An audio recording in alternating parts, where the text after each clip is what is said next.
He walked into my life with the kind of charm that made every red flag look like a carnival.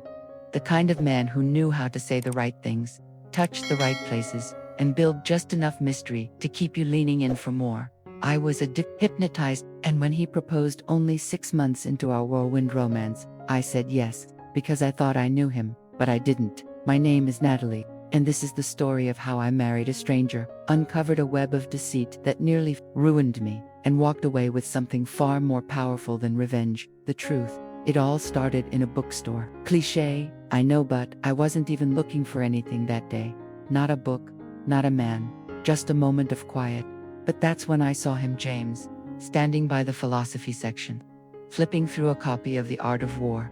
Our eyes met, and the moment hung heavy in the air, the way moments do when something irreversible is about to happen. He smiled. Good choice, I said, nodding at the book. You a fan of war? He teased. I laughed. Just strategy. We talked for an hour, then had coffee. One date turned into 5 into 10. Within a month, we were inseparable. James was funny, smart, a little aloof, but in a sexy way. The kind of man who made you feel like the center of the universe one minute, then left you wondering what you did wrong the next. I told myself it was just his personality, that it made things exciting. By month 3, he moved into my apartment, said his lease was up, and it just made sense.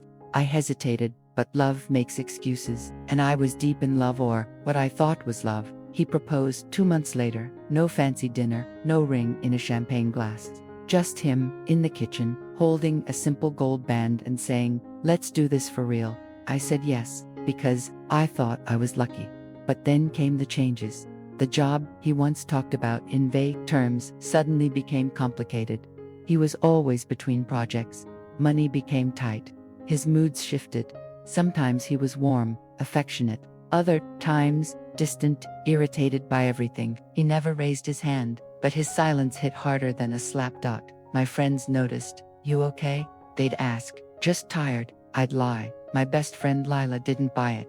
There's something off about him, she said one night over wine. Has he ever told you about his past? Sure, I replied, but my voice lacked conviction, because now that I thought about it, he hadn't. I didn't know where he grew up, or if he had siblings. He never talked about family, never posted photos, never introduced me to anyone from before.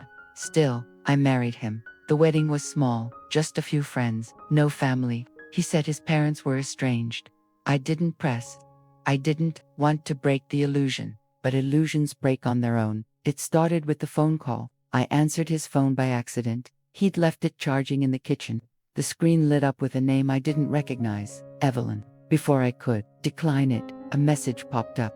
You still haven't told her, have you? My stomach turned. I didn't ask him that night. Instead, I waited, watched, listened, became a silent detective in my own marriage. The next day, he left for a meeting. I followed him, something I never thought I'd do. He met her at a cafe. They didn't kiss, didn't touch, but they talked intensely, too intensely. I snapped a photo, not for revenge, for proof, because I still wasn't sure what I was seeing. When he got home, I asked, how was the meeting? Fine, he replied, not meeting my eyes. Who's Evelyn? His body stiffened. Why? She called. He lied, said she was an old friend, someone who needed advice, that I was overreacting, that I was being emotional. But that night, while he slept, I went through his drawers, his bag, his email. What I found wasn't just shocking, it was surreal. 2 passports. One with the name James Carter, the other, Michael Hale. Different birth dates, different addresses. One listed him as unemployed, the other as a consultant. Bank statements to accounts I'd never seen. Credit card bills in names I didn't recognize, a wedding photo with another woman, and a child. I sat on the bathroom floor for hours, my mind reeling. Was my entire life a lie? Yes. The next morning, I confronted him. He tried to talk his way out of it, said he had reasons, that the other woman was crazy, that the kid wasn't his, that I was the one he loved. I had to lie to protect you, he shouted, tears in his eyes. I was trying to start over. You didn't start over, I said coldly. You started again, with me, as your next mark. He begged, he cried, he said he'd change. I gave him nothing. Within 48 hours, I filed for annulment, froze our joint accounts, changed my locks.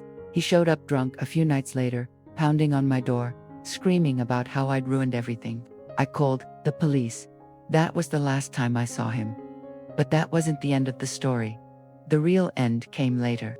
When I met Evelyn, I reached out, not to accuse, but to understand.